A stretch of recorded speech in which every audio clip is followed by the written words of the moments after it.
This week on the show, we have full-time Twitch streamer and content creator, Maxylobes. If you're enjoying the podcast and want to support it, make sure to check us out on Patreon at patreon.com/KojimaFreak. So I don't know if we want to just kind of like roll in and start, and then Nitroid can jump in, or how we want to do this. I'm personally a little anxious right now because, like, I was telling Apache earlier that Maxie, you and a handful of other like survival horror streamers are part of my comfort watch. Just like late night folks who play these old games that used to scare the shit out of me. But now they just kind of like flip them over and break them. And I end up learning a lot. I actually learned more about DA from Resident Evil because of you. So yeah, a little bit starstruck right now. DA is stupid. Yeah. Apache for like a few seconds was speedrunning RE2 Remake, and he was like, yeah, I'm doing this for the DHLC, and I'm like, oh, is that the shit that like Maxie kills himself in RE4 for? Yeah, I like how you described I ran it for a minute. It really was a short amount of time. That was a blip in time when you ran RE2. I remember that time. Yes, it was very brief, but you fucking like mastered it, and they're like, okay, done, bye. Like, I'm coming back to it. I'm gonna do PC 120 FPS so I can use the knife more and the spark shot less. Yeah, I'm gonna go ahead and not mention Call of Duty since I talked about Sherlock on the last episode, and that was a step too far. If I start talking about Call of Duty, then I don't know what's next. Star Trek, like. This is the podcast that doesn't talk about any Kojima stuff.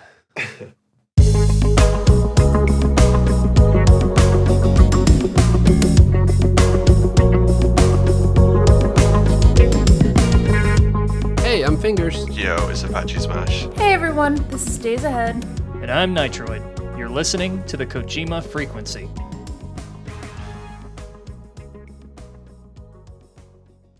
It's actually been a bit of a wild 2 weeks for Metal Gear, right? Yeah. Of course, the biggest thing would be Kojima moving offices. That was a big deal, right? Yeah. They have scoped out a new office here, and someone like I saw somebody had it like locked down. They're like, it's this building because you can see the tower from here, and then this is the other tower. I was like, holy shit. They know where you live, Kojima. Kojima docs himself pretty much. Let's leave it up to the internet. Give them 5 seconds. They'll figure it out. I assume they don't care because they know they're getting doxxed either way. Like, they may as well just say. Yeah. That might have been where they recorded that Q&A. It did look like similar windows, but it's hard to tell. I'm interested to see what happens with the media stuff. That's what I keep thinking about. Like, is he going to do... We're going to see, like, Kojima Netflix series, Death Stranding Netflix series, something like that. Ooh. I mean, they made Halo into a Netflix series. It's not Netflix, but turned Halo into a series. I think anything Kojima does is probably more movie-esque or TV-esque than Halo. So yeah, I think anything's possible at this rate. Did anyone watch that Halo show, by the way? I just saw clips of it, and it looked awful. All right, yeah. So the clips that everybody was picking on definitely looked awful, but like I went into it and watched like half of the first episode. I didn't realize it was like a full hour long because like it did this like really long opening and then did a title sequence and then credits. And I was like, oh cool, it's over. And then I looked at the play timer. It was like, no, this is just starting. And then we were like, okay, we'll finish this up later.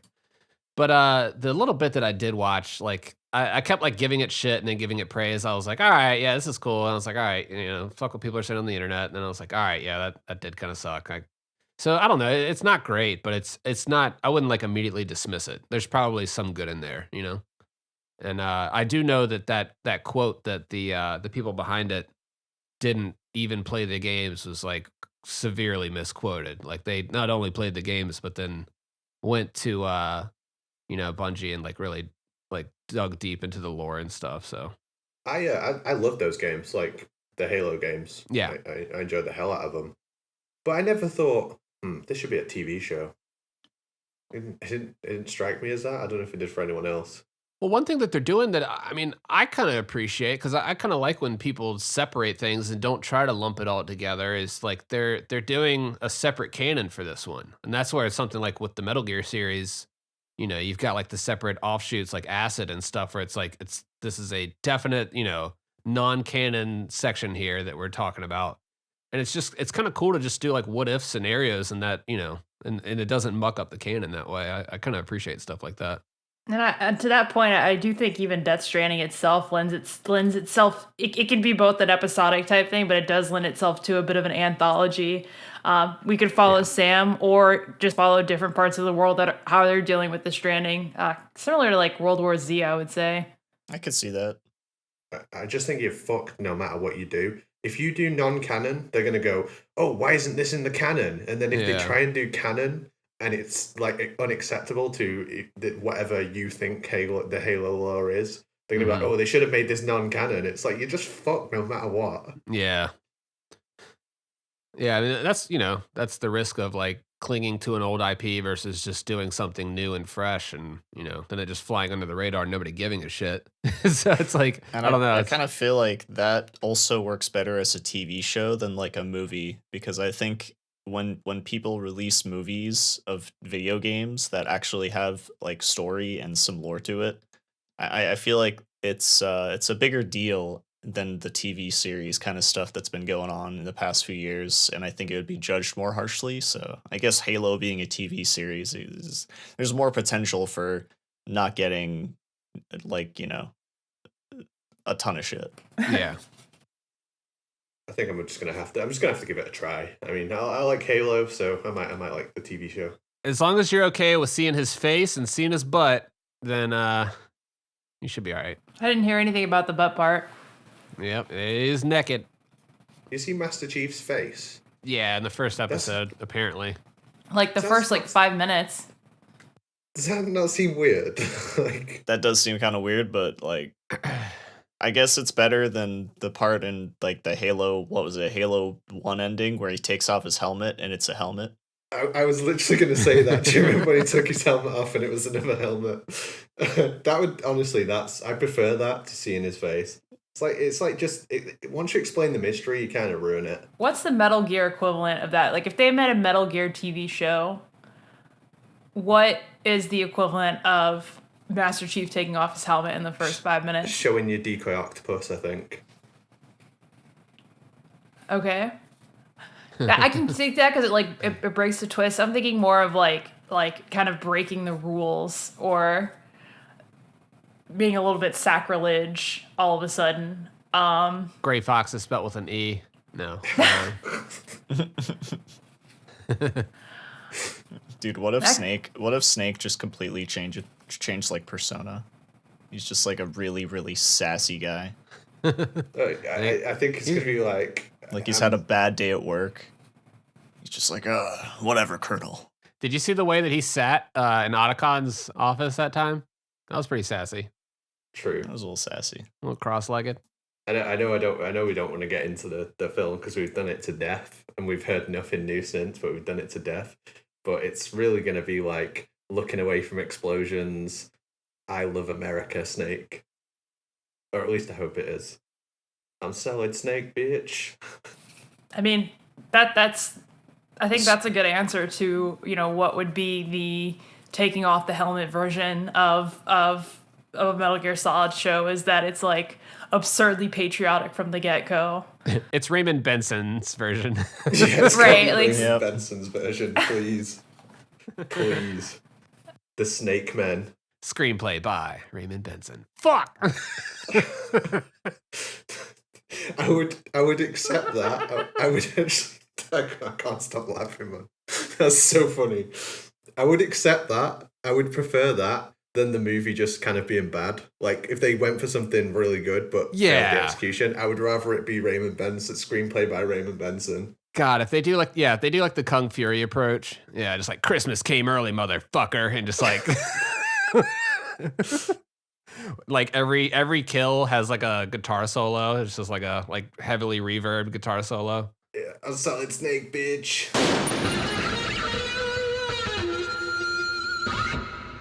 Fuck yeah, I'm for it. There's your diet twin snakes. Damn, throwback. So, Maxi, we're actually recording on a weird day. When we went to schedule with Maxi, we couldn't get the day we normally stream on. Stream. I've got a Twitch brain. The day we normally record on, because you're doing hotfix this week, right? I'm doing hotfix, yeah. I love a hotfix. What are you running on there? RE4. You're doing the cursed no merchant run. Yeah. Hey, so hotfix, I'm guessing, is a speed running. I'm not too familiar with that one. Hotfix is GDQ. When they're not doing the main events, they stream regular like content, and they have different shows, and the shows normally have themes, and all those shows are called hotfixes. Okay, gotcha. It's a fun old time. But RE4 no merchant is, as you can imagine, it's RE4, but you can't use the merchant. Yeah, it's a little bit of a struggle, but derusting it isn't too bad, I guess. Like I'm already underestimate, so, but Yeah, I need so to work on it a little bit more before Wednesday. I opened your stream last night, and your splits were like minus 12 minutes down or whatever, and I was thinking, yep, that's the I'm getting back into this category again. That's the derust mode. The red splits, they're kind of nice to look at sometimes. RE4 is one of those games where I just think, I wish I was good at this game. It's one that I wish I put time into, and it's always on my list of like games that I want to run, because I think when someone's good at that game, it's just so immediately obvious. Yeah. I mean, it's a very good speed game, but I will say it's just one of those games where if you really want to get good at it, you can't run anything else. You have to devote all of your time to RE4. What makes it that way? Just like the muscle memory of it and the timings, or pretty much like the skill ceiling is so high that there are people who have maybe like 3,000 hours and they don't have world record. Like imagine putting 3,000 hours into a game and you're still not the best. Like that's rough. Yeah, imagine that.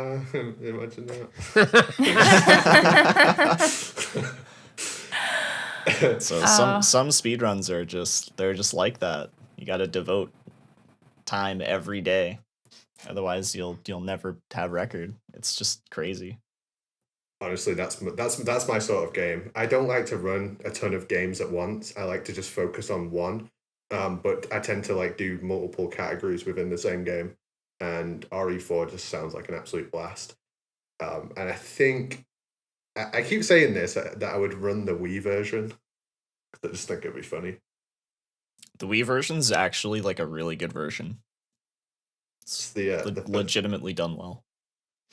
I think like the Wii and the motion controls, so many like quality gaming experiences came out of them, and RE4 is definitely one. I agree. Yeah, I actually just hacked my Wii and fucking got the the homebrew channel on there, and was throwing a bunch of Wii and GameCube legal backups on there, and had a good old time though. I like forgot how fun the Wii was. I was like, hell yeah, this is a good system. You can't move for good titles. Like there are so many good titles on the Wii. I will say it ruined Okami for me though, because you had to shake it every time you wanted to attack, and fuck that noise. God, that was not a good time.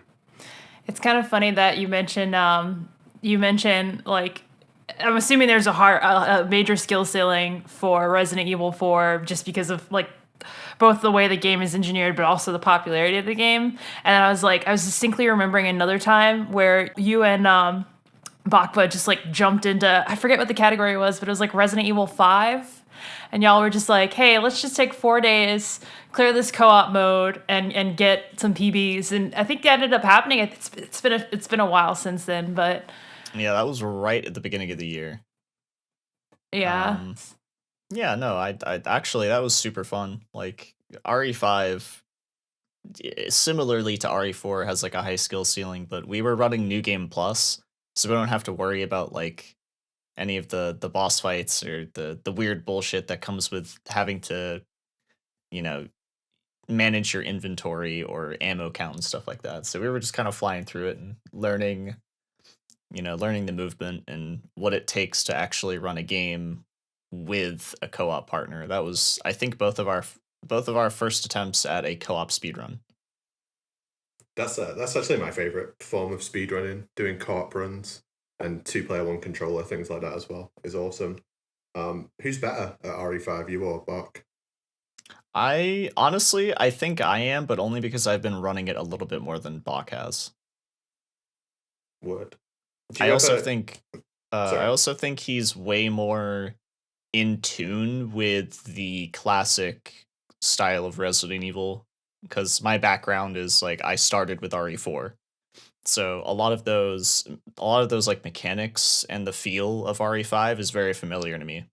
Yeah. Is that is that like true for casual playing as well? Did you start playing Resident Evil at 4? No, I started playing at RE1 Remake. I was introduced to Resident Evil 2 from like a family friend, and he was much older than me, and he had RE2, and he was playing it, and I was watching him, and I was like, I need to look into this. It's scary, but I want to play it. And so I think like a year later, I ended up saving up some money, and I went to go buy Resident Evil 1 Remake and Resident Evil 0 for the GameCube. Hell Great yeah. game. One as of well. those games is like one of the best survival horror games of all time. The other one, not so much. The other one is just really contentious, Yeah. and yet still a relaxing watch after a long day for somehow. Yeah, RE0 is much more enjoyable to watch than play. I will say that. I agree. Yeah, I remember playing through that one just one time, just being like, okay, yeah, I'm not gonna do that again. It's funny. I don't want to break into this topic. I didn't intend on breaking into this topic quite yet because it seems like me and Apache have a lot of questions related to speedrunning with in regards to Resident Evil. But I see a lot of, and if it sounds stupid, I understand. But I see some overlap between like 0 and 4, like Silent Hill 4. Where it's like I enjoy watching those games and I enjoy them conceptually from like their plot and their gameplay ideas, but the actual execution of the gameplay, I'm just like, okay, I don't know if I want to play this again or if I like it or not. So yeah, I think I see where you're coming from. Yeah, Silent Hill 4 was probably like not even supposed to be. I don't even think Silent Hill 4 was finished. I truly think Silent Hill 4 was Konami just trying to squeeze the last little bit out of Team Silent before they said, all right, see ya. Yeah. Usually we hear that statement a lot about like MGS5, but never about Silent Hill 4. Yeah. That's a new one. Honestly, that's a new one. Whenever someone brings up MGS5 being unfinished, I'm like, Silent Hill 4 was unfinished. We should. No one gives that any shit. Yeah, I mean, it's funny because like one of the things that really points towards that is that in the game files there are items that aren't in the game, and those items that are very suspicious and seem like they would lead to like other endings and stuff like that, like UFO ending or like another joke ending or something like that. So it's like it's very clear that the release date was way earlier than it should have been. Just a bunch of like loose threads. I did not know that at all.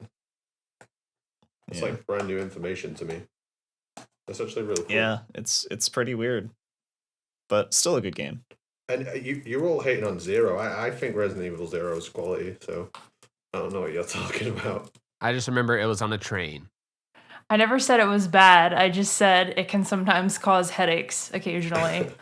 There's a lot of inventory bullshit with that one, wasn't it? Is that what it was like? Okay, yeah. It's because you have two characters. Like the concepts that they use in RE0 are they're fabulous on paper, but in execution, it was their first time ever doing it. Mhm. And not only that, but like they didn't have their main team working on it. Their main team was working on RE1 Remake. So okay. RE0 was like this weird prequel spin-off that sounded really good and looked really good and played pretty good, but the whole 2 character thing, they kind of fucked it up a little bit. And it wasn't co-op, was it? No. Yeah, okay, that was before they had kind of introduced all that. So maybe it walked so RE5 and 6 could run around all stupid. I don't know. Oh, definitely. Here's something I definitely want to get your take on, because this is something that I feel Metal Gear has never cracked and Resident Evil has never cracked, and it's doing multiplayer right. Apart from co-op, I think Resident Evil 5 did co-op really well, and I enjoyed the hell out of it. But they've never been able to do like PvP. Metal Gear, obviously, a lot of people like MGO, and people have great memories of it, but it never cracked like the multiplayer shooter market. Like I'm going to step out of this conversation embarrassingly because I put way too many hours into Resistance for like the 2 months it was alive. But go ahead.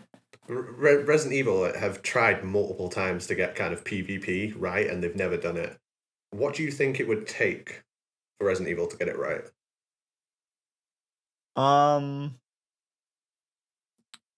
man, that's hard because the thing about Resident Evil and like the whole idea of turning it into some type of PvP format is that like the only one that was even close to really getting it right was Resistance, but unfortunately, Resistance was a take on an asymmetrical horror game. And I think that was okay, but the fact that it was attached to RE3 Remake as just like a side thing, it was basically, the free. I don't. This is a stupid analogy, but it's like you go to a fast food place and you order the meal and then you get the free thing on the side. Yeah, that was Resistance, and that's how they treated it, and that's unfortunate because it had a lot of potential. And I think what they need to do to make PvP right is they need to not treat those games like side pieces. But unfortunately, they can't afford to do that because Resident Evil, there's no way of telling how the main Resident Evil like team, would handle a PvP game, and if they were to put actual like 2-3 years of development into it, if it would even be successful or played as much as other multiplayer games, because nowadays it's so saturated. It's quite unreal how saturated horror multiplayer has become because of Dead by Daylight, which is a whole nother rant that I could get into, but that one's brutal. So yeah, I think like it's probably the same story for Metal Gear. They can't just put the resources required into like the full development of the multiplayer aspect. It's always like an afterthought, or as you say, the free thing. It's the toy with the Happy Meal, right? Man, that's perfectly what MGO3 was this time around, especially like MGO2. Like I can see that got a little bit more love and stuff, but MGO3 definitely was a little Happy Meal toy. And like the funniest thing is that, man, I mean, back when Metal Gear Solid 4 first came out, and there was online for that, I think there were so many people who sat down and played the game, and they had no idea that there was online. Like, it was a part of the game. It was there. It wasn't really marketed very well. So I think a lot of people played that, and they either they had no idea it existed, or their internet was totally dog shit, which a lot of people's internet was. Mine was dog shit back in that time. So that's totally understandable. But even I still tried playing it, and I thought it was pretty damn cool. I thought that like it was executed in a way where you could sit there for a few hours and just enjoy it. And sadly, that is the only time I've ever played anything online with Metal Gear. So, well, I was as you say, like I didn't even think about it having an online system. I got that game on release and I sat down to play the single player, and that's all I was thinking about. I didn't look at the box and see there was an online. I never tried to play it. It just didn't even come into the same realm as what I was doing when I was buying that game. So I think that probably the same happened for a lot of people. It wasn't really marketed. I'm sure people listening know that there was full marketing for it. I'm just saying I didn't see it. Yeah. It wasn't like pushed the same. No, yeah, like, 'cause, I mean, if you compare it to like the marketing of other multiplayer modes out there, like it was definitely, it was there, but it was under the radar in comparison. I mean, when did Metal Gear Solid 4 come out? Like 2008. 2008. Okay, I was about to say like 2009, but that's okay. All right, 2008. So that's like right when social media was like kind of kicking off and stuff. Yeah. Like it just that is the social media boom right there, and that's also the boom for like Call of Duty and Gears of War and it's TF2 and Yeah. League and Dota. Like it's people want to gravitate towards what everyone else is playing, and if not enough people are playing your multiplayer mode, there is less drive to play it yourself. One thing I saw in like the Phantom Pain too, I think a lot more people played the FOB mode than MGO3, and I think that was just because it was probably integrated into the single player stuff. Like where your base was getting raided, you'd get a little alert. That was smart, honestly, but Yeah, I had more fun with that. I didn't touch that either. Like, I've just never really played multiplayer Metal Gear. And the only one that I like really want to play now is like Ghost Babel with a link cable. Like, I really want to play that. that sounds like a lot of fun, actually. I've never played Ghost Babel. It's Good game. fourth best Metal Gear game. It's like one of the only ones I haven't played, so. And you could, I mean, you can play backups of it on emulator. I'm sure. I mean, that's what I had to do for Gaiden, so. Oh man, is Gaiden like the Ghost Babel of Metal Gear? No way, I'm sure Ghost Babel's way better. Well, okay, well that clicks off one question we had. So, going back to some of like the speedrunning challenges, Maxi, I know that you're doing the merchantless run in RE4. And then I know that Apache, you've been doing two type of MGS3 runs. I saw the the triggerless button run yesterday.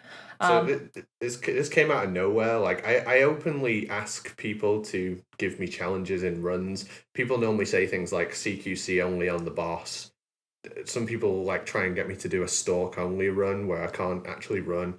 I'll never do it. So like it'll just take ages.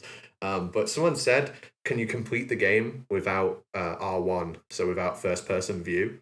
Ooh. And at first I was like, hell no, that'd be way too hard. But then I did it, and I finished it in like just over 2 hours, and it's a crazy fun run. It's so good. Like removing the ability to go into first person actually makes the game so challenging in weird places.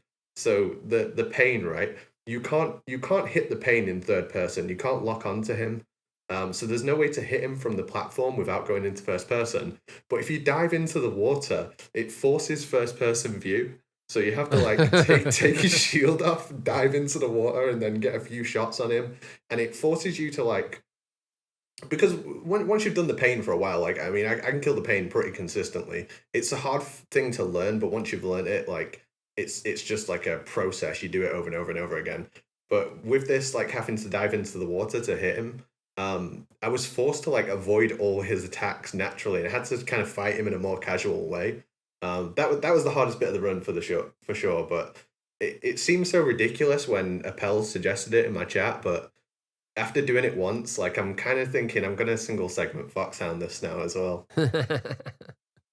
I love awesome. it. Anything that'll give me new ideas of like how to play MGS3, and I just never want to leave this game. I'm just gonna play it forever. So just please give me stuff to do in it. I'm also working. How did cigar percent go? I've not got Foxhound yet. I've been routing it. I've come up with a really clean route for it now. It's just a matter of getting the run. And there's so many things that can go wrong. It's much harder than a standard run because it's not just lowering your health from the cigar. Like you can't use the box. You can't use fake death pill. You can't use cigar gas spray. So it changes like so many things you normally do in the run. And cigar is another run that I dismissed it. I just said this is too hard, or this is too ridiculous. But once I put time into it, it became really fun to play, and now I just need to get a run together. Why can't you take the fake death pill? That's so weird. Because it's in the item menu, and so you've got the cigar equipped. You can't use the fake death pill because you have to unequip the cigar. Oh, right. Okay, that makes sense. So yeah, I had to come up with like a new way. Normally we use the fake death pill to kill the fear, but I was watching like old boss rush runs of people doing, like the boss duel mode for speed runs, and they do this thing where they run up to the rope trap and it catches Snake, and then when you cut yourself loose, the fear runs up to you, so you can do like the setup without the fake death pill. So it's been really fun to just try out. But getting a single segment Foxhound, it'll take some more doing. But once I get it a bit more consistent, I mean that's something I'm gonna submit to GDQ next year, I think. I mean, if it's not too long, like, it's a good submission. That's all I'll say.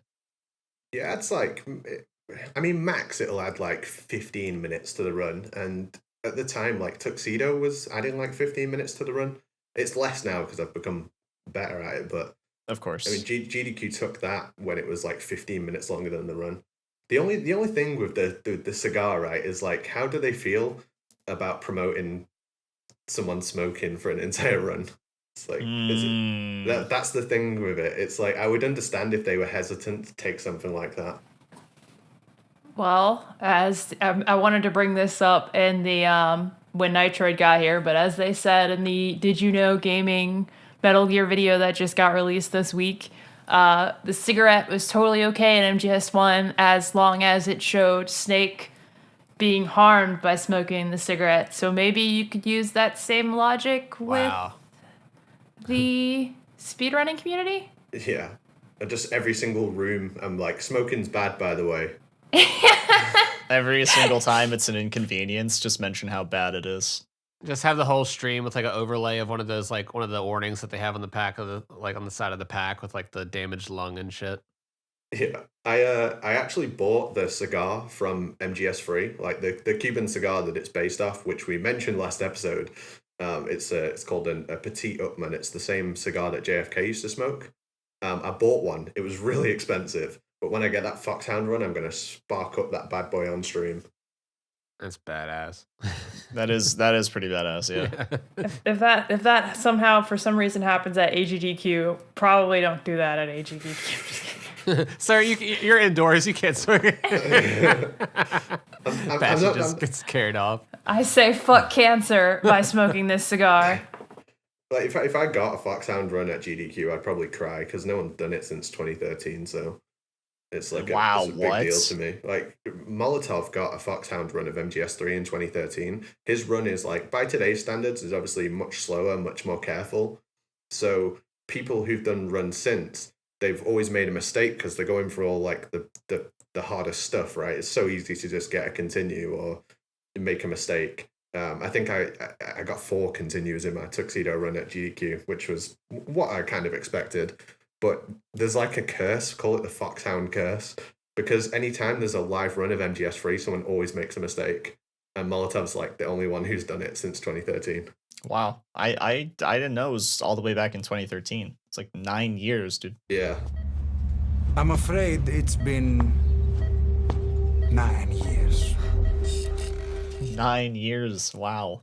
And the other thing is, the problem with doing these challenge runs like Tuxedo and, all camos and all this extra stuff I do on runs when I submit to marathons, no marathon will take European Extreme now. So I don't even have a chance to beat it because I can't get into the marathon with it in the first place because they're like, no, wear the Tuxedo. Yeah, I mean, European Extreme. I feel like maybe something had to have happened. Yeah. Like during a marathon run, and all the marathon runners are like, I think I'll submit not this. we need a ladder skip and then it'll get back in. I mean, can you imagine if we found like a major skip in Metal Gear Solid 1 followed by a major skip in 3? That'd be too much. A little bit of news on the horizon. Appel, who's a glitch hunter, he found many of the glitches in Tomb Raider. I've spoken about him before, but he found tons of glitches in MGS3, but they all require you to reset the game to make them work, so you can't use them in single segment. But he's found something that will skip the ladder, but he just needs to get it to do it. He's found a way to make Snake zip in an upwards direction, and that was like the problem with getting this to work. Now he just needs to do it in a way that hits the load zone at the top, and he will skip the ladder. So I would expect in the next few weeks, it's very likely that MGS3 will have a ladder skip. Wow, incredible. Okay, well, we'll keep an eye out then. Shout out Appel. He's an absolute beast. That's so wild. Zipping, just like. I need to see this in action. Weird. Yeah. Yeah. You like have to go into your inventory multiple times and like equip food and then equip items in a certain amount of time, like a certain set of items, and then Snake just like zips across the screen. It mostly crashes the game as well, and it can it can break PlayStation 3s, but luckily, fingers if your PS3 breaks. Jeez, yeah. Man, That's kind of scary. that's giving me just like tremors thinking about that. Just like doing some like speed run hack. You guys are just risking PS3s out here. Meanwhile, I just finally got my PS3 back. I don't think it's my PS3. I think they just gave me a refurb. But yeah, if you've been listening to the show, I've had a dead PS3 since like episode 14. So here we are, episode 64. Finally got my PlayStation 3 fixed. Installed Metal Gear Solid 4 immediately. And I lost all my save data though. That really hurt. I was like, oh fuck. Yeah, that blows. But I've got like a PS3 for a few more years. So it was either no PS3, emulating on PC, or doing this. So I chucked up the $80. They got it back to me fast as shit. But I will say, if you're gonna do this, probably do it soon, because it sounds like they are shutting down that department. So I was shocked to even hear that you can still send your PS3 back to them. yeah. And he showed us the form, and it says like send off your PS3. And as soon as he showed me this form, I said, I'm gonna send this to the other Metal Gear Solid 3 speedrunners when I beat the time. Pack it up, buddy. That's good. Send it back. I'm gonna set it as the thumbnail, man. It's so funny. Just make sure there ain't no roaches in it. Yeah, they didn't want any bugs in there. It literally says on the slip too. It's like, please make sure there are no insects before sending it back. It's like, okay. Jeez, they must have had some horror stories to have that on the form. Dude, yeah, they probably cracked those things open, just roach hotels, just ugh. Apparently they like the vents. Like I have seen that on the internet before. Like the roaches like all the little like vent ports where all the exhaust heat comes out and they just like curl up in there. Anyway, but yeah, got my PS3 back. No roaches in it. It's good. Nice and shiny. I like that you said when you spoke to them, they were like, "Do you mean PS4?" Yeah, she was like, "Have you thought about buying a PS4?" No, got one of those. I will when you put the fucking games on it. God, ain't that the truth? Right, the life of having so many games just locked on the PS3 forever, and PlayStation's like, yeah, have you ever heard of the cloud? Would you like to play your games on the cloud? No. Yeah, it was kind of cool setting it back up. I was like I looked back and I was like, man, I do have a pretty decent amount of games for this. I put like Gran Turismo on there. We talked about Metal Gear and Gran Turismo, people always rolling together. But yeah, definitely had a copy of that. Hooked up my DJ Hero controller. Hadn't done that in a while. Yeah, bring DJ Hero back. Bring out a new one. They should just make like Production Hero, just like have like a MPC, like just like a drum machine type thing where you can just kind of just play along with drums or something. Harmonix kind of did that with the Drop Mix and that other one that they came out with. I don't even remember what it's called, but it's not the same. It doesn't have that tactile that DJ Hero has. Mm-hmm. Yeah, that was at the period of time where Harmonix was just doing it to do it. I was gonna say they had the money. We kept buying plastic instruments from them, so. Yo, Maxie, I bet you're a beast on a Rock Band on the drums. I'm not bad, no. I'm not bad. Although it's so funny. Rock Band drums are the way that they make the charts are completely inaccurate to how you actually play drums. Thank you. Okay, all right, fellow drummer here. All right, we're gonna have some drummer talk here. Yeah. Rock band charts are bullshit. Guitar Hero drum charts are bullshit. Yeah, it's like I can play along with real drums to this, but what they're telling me to play right now is not it. Like, yeah, I remember like, what was it? Rock Band 2. They had the store open and they had so many like downloadable songs and stuff like that. And those were some of the worst charts. Like the main game, some of the charts are pretty good, but like when you can basically get 5 stars on like what is deemed the hardest song like in Rock Band, and then you go to the DLC store and you download a Grateful Dead song and you can't play it for your life, something is wrong. Yeah. I always I'd normally make the comparison that like drumming as a skill actually translates to the rhythm game, whereas the guitar doesn't work. Like if you're good at guitar, you're not necessarily good at Guitar Hero, but if you are a drummer, you're good at Rock Band, and then the drummers tell me that it's all fucking wrong anyway. No, I'm awesome at the guitar part on Guitar Hero. I'm so much better than the actual drumming part because the drumming is not what's actually happening. It just fucks me up, and I get why like guitarists are probably the same way about the guitar stuff. It's not what's actually going on. It's just some weird emulation of it. But Yeah.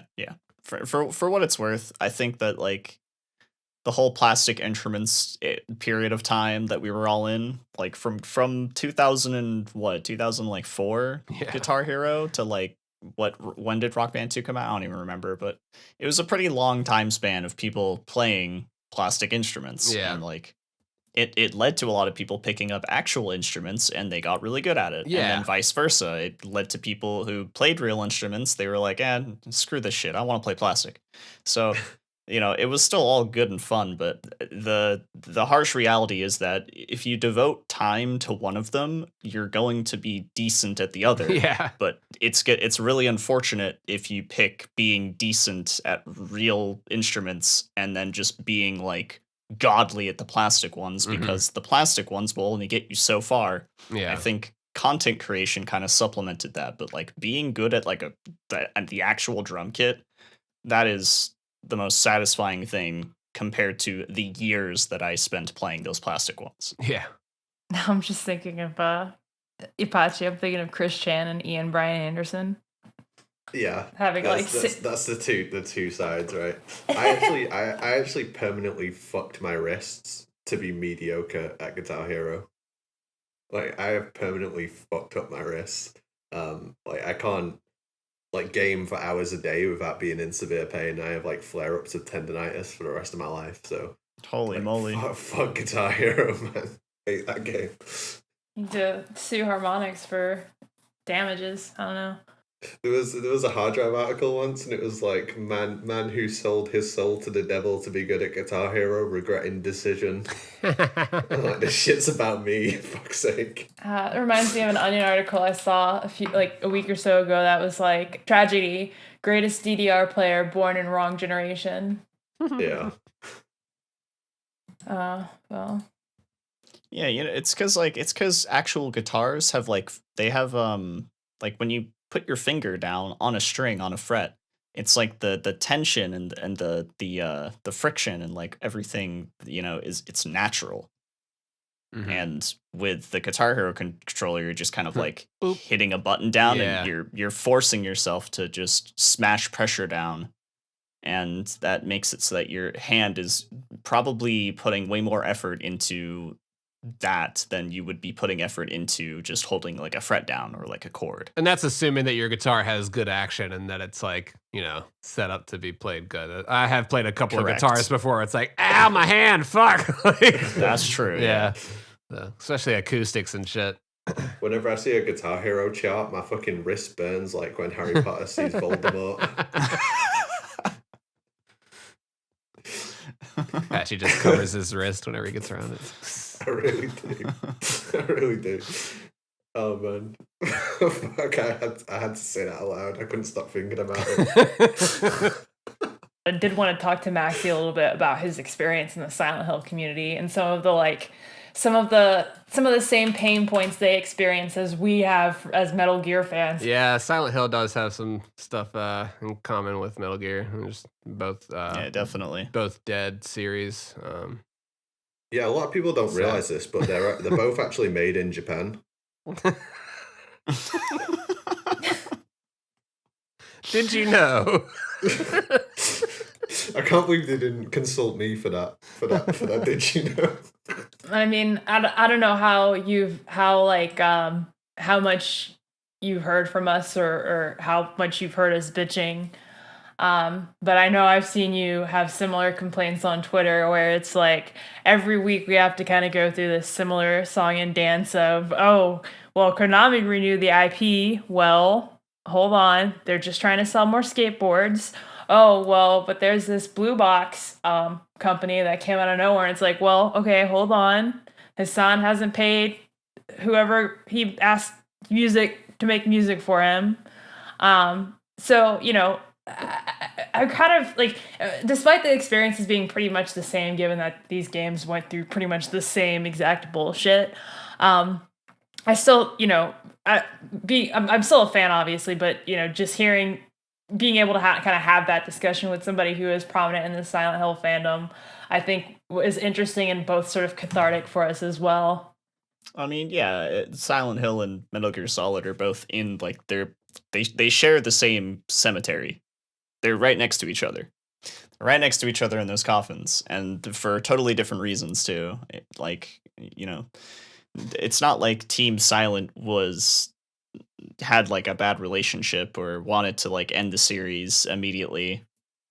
Like Kojima did with Konami. Like obviously there was a lot of really bad. There's a lot of bad things that were covered up between Kojima and his team and Konami, probably, that we still probably will never know. But I feel like with Silent Hill, it's different because Silent Hill went through the process of going through all of these Western developer teams that didn't know what the hell they were doing. So Silent Hill died because Konami just wanted to squeeze money out of it by any means necessary.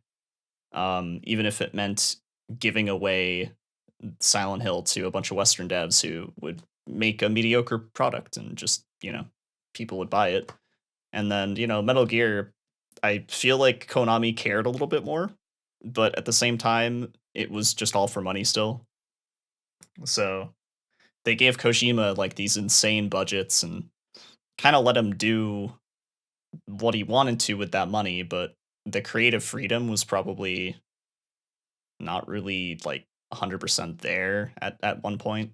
Well, that's weird when you think about like that going into PT. It's like, all right, well there you go. Like you've got the money, and then like you've got like a little bit of, or I guess a lot of creative freedom. They could do whatever the fuck they wanted to do because they were just, I guess, doing it behind their back. I don't know if like what oversight was actually going on with that, but I do wonder if the failure of PT, like, like actually launching, like did kind of sully any further development with like Silent Hill going forward. I would like to think it did because this is something that a lot of people don't understand like about PT. I think maybe 80% of people who played PT and like tweet about PT and hound Konami on Twitter and social media about PT, like they will never actually understand that what they played was not Silent Hills.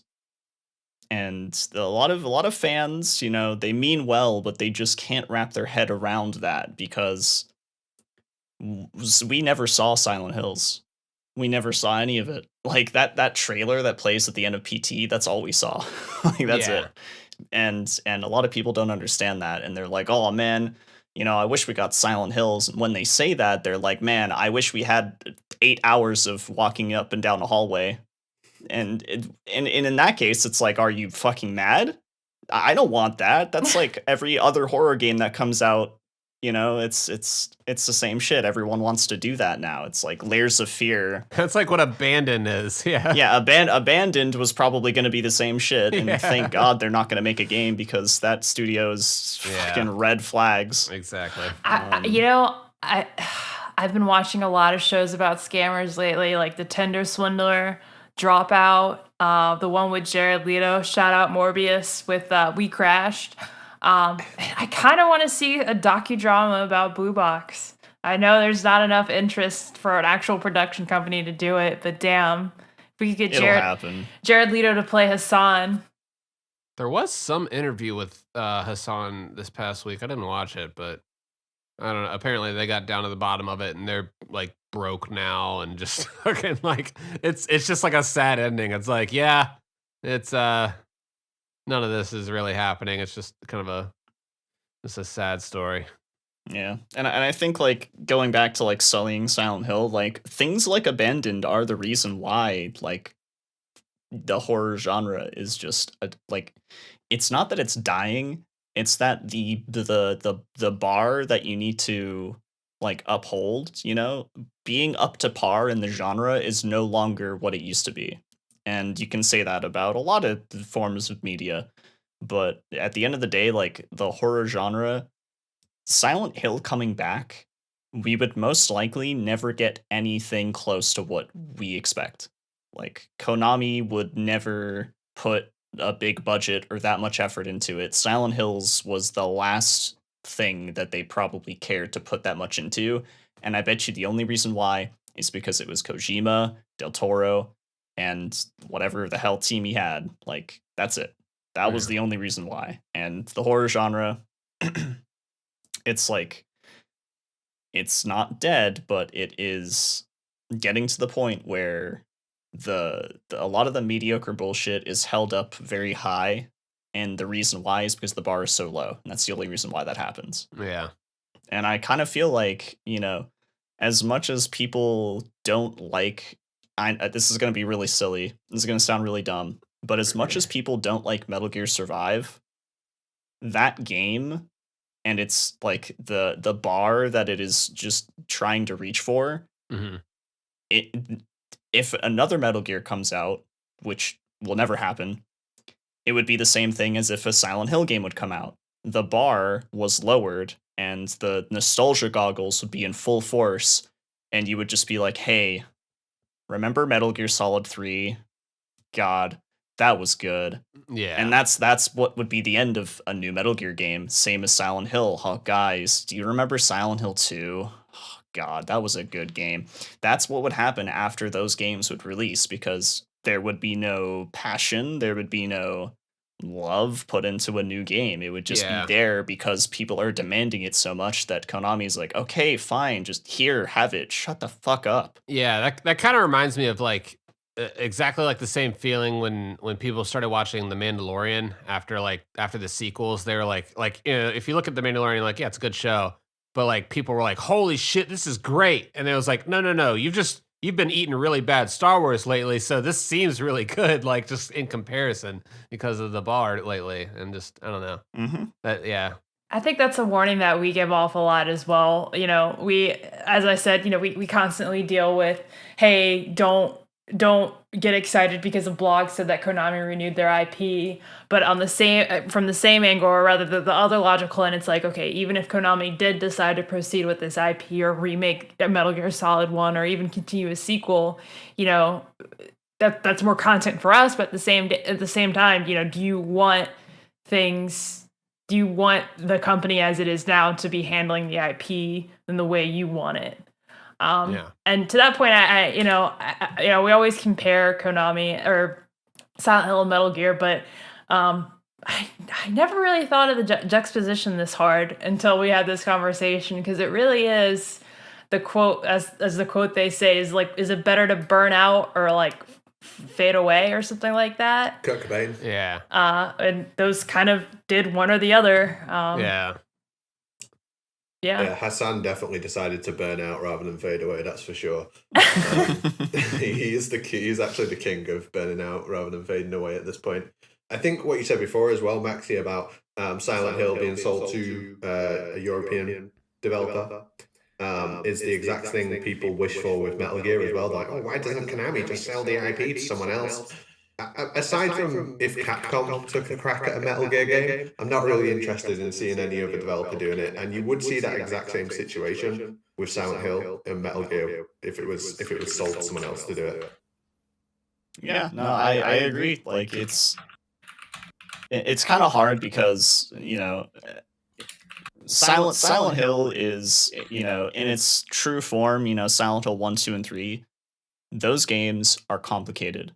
Like, they have so much depth and so much detail that most people don't really realize. And it's the same thing with Metal Gear. Like, it's, you know, the way that game is put together, like, there's a lot of stuff you're not going to understand or you're not going to perceive. And like, that's okay. You know, it's not completely vital to your experience with the game. At the end of the day, it is a video game, but like, it's really important for a lot of people. Like, a lot of people do find that is what makes the series like amazing, is those little details, not just the experience at hand when you're playing the game. So like, if you had a Western developer take on that vision, it would be nothing similar. It would be it's like when Silent Hill Origins came out, it's very obvious that Silent Hill Origins is just a fan game. Oh Like yeah. that's how it feels. Like Metal. Could you imagine just a fan making a Metal Gear game? Like that's what we would get. And sometimes that's kind of cool. Like what was that one game that came out like months ago? On It metal. was yeah, no, that game. See, that game is it's very cheeky. That's what I would say. It's a very cheeky type of game. It's very clearly inspired, but it's trying its best not to just be like Metal Gear. You know, it's trying to be its own thing. It's trying to be unique. But on the other hand, like that's the type of game that we wouldn't get. We wouldn't get something cheeky. We would get something so desperately trying to cling on to life Yeah. that it would be pathetic to play and watch. And that's how I feel when I play like Silent Hill Origins or Silent Hill Homecoming. Like it's pathetic. It's like watching a little bug on its back. It's like, oh, help, human! I need to get off my. It's like, you pathetic little thing. Look at you. I'm kind of worried about like Metal Gear doing like, you know, if Metal Gear Solid gets a remake, if they go like the Call of Duty Modern Warfare, like they're just like, we're going really fucking serious and it's gonna go a little bit grittier than you remember, and we're gonna introduce some other like, God, what did they do, like white phosphorus or yeah, like they would do something like a little bit more fucked up in the Metal Gear Solid thing. We're like, oh God, like it didn't have to go that hardcore. Like I hope they don't lean into that, because that's not really going to do it for me. If it's just like Metal Gear Solid, but really hardcore and gritty, it's just like, It's funny that you mentioned that, because like I kind of going back to westernizing. I was thinking about the Western Silent Hills, and I just distinctly remember like Silent Hill Downpour. It felt like it was being very like very violent and brutal to make up for that lack of detail that sort of Maxie described. And I wouldn't want that in Metal Gear. I wouldn't want that like arbitrary brutality. yeah. And another thing that recently did that, going back to what we were talking about earlier with Halo. Yeah, Halo, they're blowing their fucking legs off and shit. You're like, whoa, what? like there's just gore in this Halo series, and I'm just like, goddamn, okay, I guess, but it's just I wasn't really here for that with Halo, but okay. Yeah, with Halo, I mean, they need to have made something better than Red versus Blue. If it's not better than Red versus Blue, then they may as well have not bothered. Yeah. But what I wanted to say is, what's that Resident Evil clone that came out recently? Was it Tormented Soul? Something like that? That is Tormented Souls, yes. How do you feel about that game as a Resident Evil player? See, that is a great example of like what I was just talking about. Like that is very much so like that's like a fan game of just Resident Evil and Silent Hill just smashed together. But like it's done in a way where it may not be amazing, but it's definitely better than probably like 80% of horror games that come out nowadays. It's doing its part for the genre. It's trying to show people that like that form of horror, it can still be done well and people will still love it. And even though most of the people who played it have probably played Resident Evil and Silent Hill, and that's the reason why they picked it up in the first place, it can still attract new players and it can still succeed. It's a good game. Like it's not it is really like a fan game though. Like it's Resident Evil 1 remake tied together with Clock Tower, tied together with like Silent Hill, not the best parts of Silent Hill to be fair, but it really is just like an amalgamation. It's like going to, it's like, you know, back to the fast food analogy, it's like going to, you know, put Coke in your cup, but then you're like, I think I'm gonna mix this Coke with this Dr. Pepper because I'm just fucking crazy. And that's what Tormented Souls is. It's like you're just kind of taking something from each, you know, taking a flavor from each, you know, game and just smashing it together. I think that's what I would like to see for Metal Gear. I would like to see people make games in that same style of 1, 2, and 3, because it's not really a game that's ever been copied. You talked about Unmetal, which was a MSX. It was sort of poking fun at the MSX Metal Gear, but it wasn't a rip off, and it definitely tried to be its own game. And I'm not just saying that because they put my voice in the game. I'm saying that because I really think it's true. Hashtag ad. Yeah, it is. Hashtag ad. There is that undetected game as well. That's going for like the straight up like MGS1 overhead camera, like gonna do a lot of corner sneaking and the voice actor from that game follows me on Twitter, but I do want to still say my real thoughts about that game. I mean, I can't know until I play it, right? And I will play it as soon as it comes out. With undetected, you're talking about? Yeah, undetected. Okay, yeah. I can't say until it comes out, but like, there's a system where they kind of turn the light switches off to make the guards go and turn them back on, and I feel like it's missing the point of what made Metal Gear Solid so good. I don't know. From the first look at it, I'm just not sure if it's going to do it for me. But I will get it as soon as it comes out, and I'll probably play that shit on stream. Like, I do love to see people doing that, but I'm kind of worried about that one. Yeah. Yeah, I mean, I've never seen anyone really try to like emulate the same kind of aspects of Metal Gear Solid like 1, 2, and 3 in like an indie game format. Like, I don't think that's, like you said, I don't think it's been done. And I can't think of one example. You can? I can't think of one example. Oh yeah, no, I can't either. He said you can? I was like, wait, what? Like, please let me play it. What is it?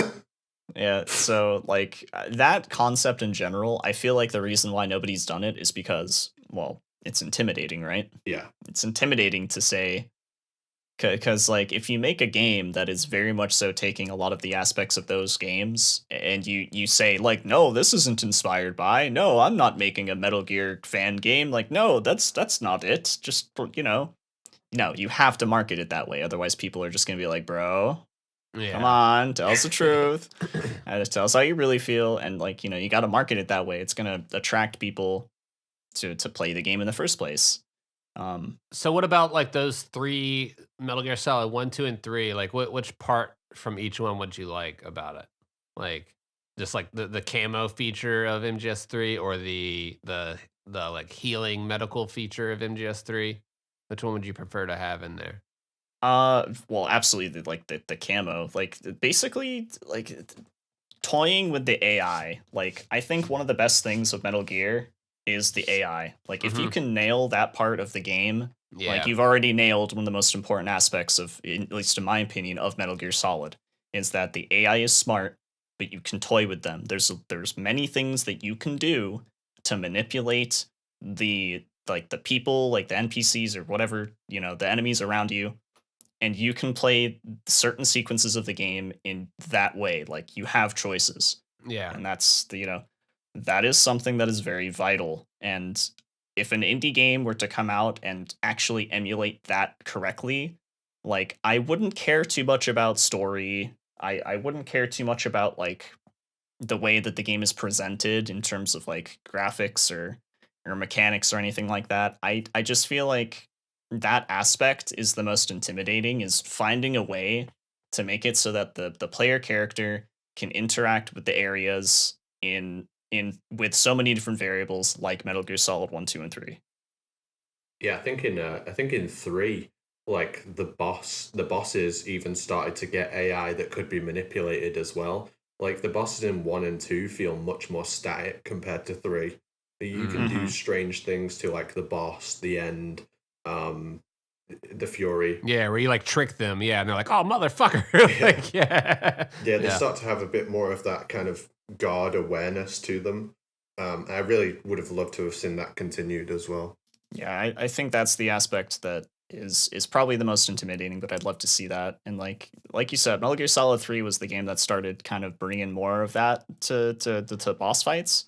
And I think, that stuff is hard. Like, I'm not a game dev. I can't just be saying like, well, you should just do this. It's like, I'm just merely pointing out what I think is like one of the most important aspects for me personally when I played the games. Like, I was having fun along the way. Like, I'm gonna sit here and listen to all these like codec conversations and watch all the cutscenes, and I'm gonna look at everything I can and find all the things that I need to use, and eat an unhealthy amount of rations. But I want to fuck with the AI. Like, I want to do that constantly. It's too much fun.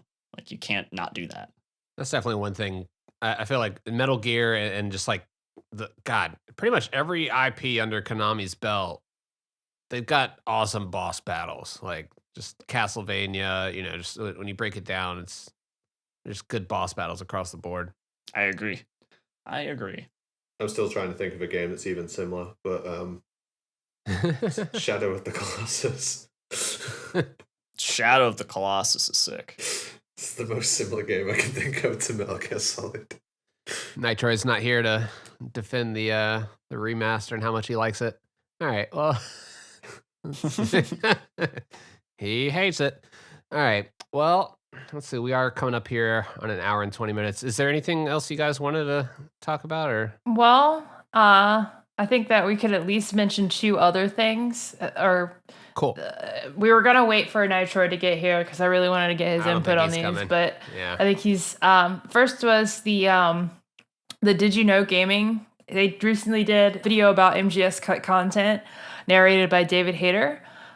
You've probably if you haven't already seen it, definitely give it a check out. Nitroid did a lot of work to help with the knowledge in that video, and it shows. And then one more detail that I wanted to mention this week, and this came from the Death Stranding Q&A that Yoji Shinkawa and Kojima did. Kojima admitted that he's bad at PvP games, and that helped motivate him to work on the Stranding system, so I thought that was very inspiring. And on the topic of inspiration, he said that his most inspiring character design was Cliff Unger, and he said that the translator said that he said it was so beautiful. So yeah, they're like, even when we just scanned him in, we're like, God damn, look at wow. It's that 3D scan of Maz. Everybody was just sitting there for a while. Yeah, that was a cool interview. Definitely, that's on the 505 Games YouTube channel. They did just like a community Q&A. That's about 30 minutes long. Probably about 15 minutes of actual, just if you take out the translation and stuff. But it was, I think Nitroid said he submitted some questions that got ignored, but there are some good questions that got asked. And it's Yoji and Hideo just sitting there kind of chatting it up. So let's check that out if you haven't already. And check out the Did You Know Gaming video over there. You can hear David Hayter say Nitroid's name. Is pretty cool. I'll just throw it in here right now. I'll just cut it in. Nitroid. Guys, check out Maxylobes. Maxi, if you want to plug where people can find you online, you can go ahead with that. I stream like every day except Friday on Twitch, twitch.tv/Maxylobes. Currently getting into more YouTube stuff, so I do have a YouTube channel. If you feel like watching, speedrun documentaries or watching me be really good at random games from the early 2000s, that's a thing. Genuinely, I think your YouTube content is really fucking good, and it's exactly what I want to do with YouTube, like for my own games. I look at your content and think this is the kind of mark I want to hit. It's very engaging, very concise, really good channel. Definitely check it out. Yeah, it's kind of hard doing all that stuff and like full-time streaming. If I could hire an editor and I could hire an editor, but that's money. So I just do it all myself. It's gonna be a lot of work. I do want to say since you're on the show, I do want to say I had a funny moment because when I got into speedrunning, obviously you were well established. You were someone to kind of look up to as a speedrunner. So I watched a lot of your shit, and I happened to get sent when you did the reactions to like the GDQ list when I got in, and you were like, "Oh, Patchy Smash, he's a really good speedrunner," and I was like, "Oh my god, he knows who I am." So that was like, yeah. I mean, I've been around since like 2015, so there's probably a lot of people that I know, and they don't know that I know them. Well, it was good to know you. Hell yeah. Yeah, like I said, I'm a fan. I'm a big fan. You like Aaron, Bakba, Carsey, and like Eternal Enigma are part of my like day is over. Let me grab a cup of tea and a bong hit and just chill out streamers. So it's been such an honor to have you on the show and talk with us. I mean that means a lot. I'm that late night dude. late night hours. A lot of people, finish work, or if you're across the pond, you wake up and I'm there. So. Yeah, you stream at nightmare hours to me. If I'm ever Hey, so what I missed? God damn it, Nitroid. Go fuck yourself.